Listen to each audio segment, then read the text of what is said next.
it's important to add value when you're following up.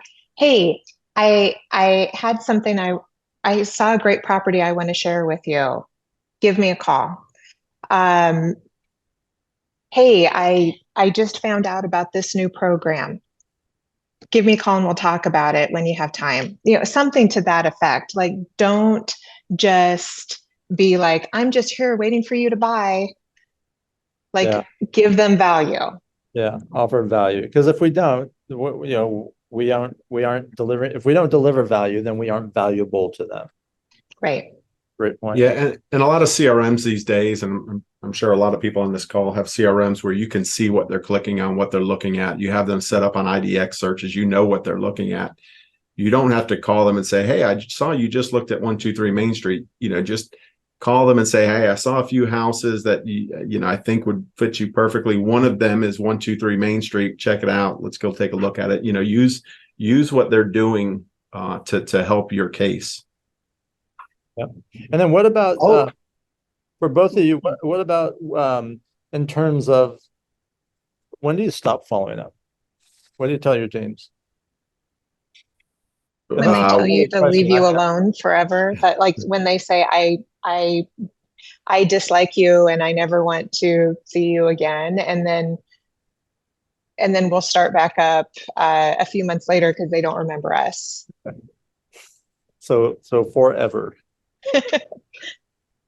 yeah, very, if they tell them to go away and stop communicating with all the crazy laws these days on TCPA and all that mess, we tell them they can trash them. But to Misty's point, we continue to follow up. Our goal is to find out their time frame, their realistic time frame. Are they looking in 6 months or less? If they are, the agent's going to keep them, stay on top of them, whether it's every day, every couple of days, every week.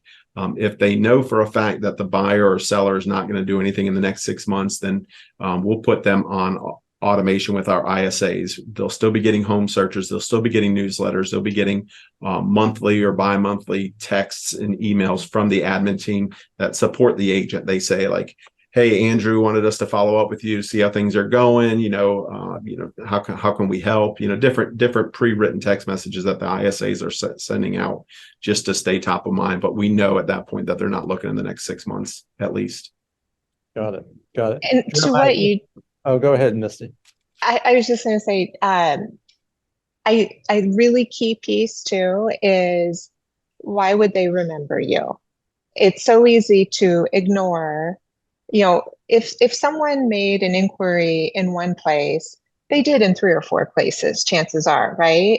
And so there's likely more than one agent in some form or another that's following up with them. And so sometimes our agents take it so personally when they're not getting a reply, but you're one of them, hundreds of people, right?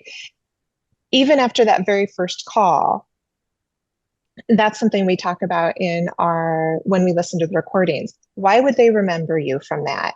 Because it's very easy to ghost you. It's very easy to ignore you, not show up, whatever, if they don't think of you as a real person. You need to have something memorable in your conversation so that they feel invested and they want to communicate with you. Yeah, let me jump in on follow up. This is like a topic of particular passion for me. Really good follow up is actually follow through. And when agents get lost in follow up, it's because they didn't appropriately set expectations on what they should follow through on. So when I'm an agent, right, every time I close a call, which if you go back to our scorecard, it was did they set clear expectations on the next step? So, let's say I call Misty, right? And Misty says, Jeremiah, yeah, we're not doing anything. It's going to be probably summer before we do anything. I'm going to say, well, that's great, Misty. I know, summer's only 6 months away. I'll still be doing real estate. I also know sometimes things change. So why don't I follow up with you in 3 months? That puts us about February. I'll just give you a buzz in February and see how it goes. And Misty will go, that's great. That's fine. February feels like a lifetime away. Well, then I'm going to keep good notes in my CRM and I'm going to call Misty and I'm not going to call and say, hey, I'm just checking in. I'm going to say, hey, Misty, I told you I'd call you in February because you said you were moving in summer. And so I'm calling because I also know things change. I want to see if your plan is still to move in the summer. And just that little tiny piece of writing down what you said and doing and reminding the consumer that you are doing what you said you would do can become indistinguishable from magic on their side.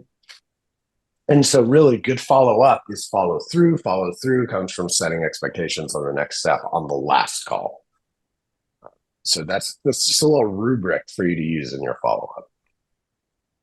Yeah, I'll even add something to that. We train our team to end every conversation with a simple phrase. And the simple phrase is, here's what's going to happen next.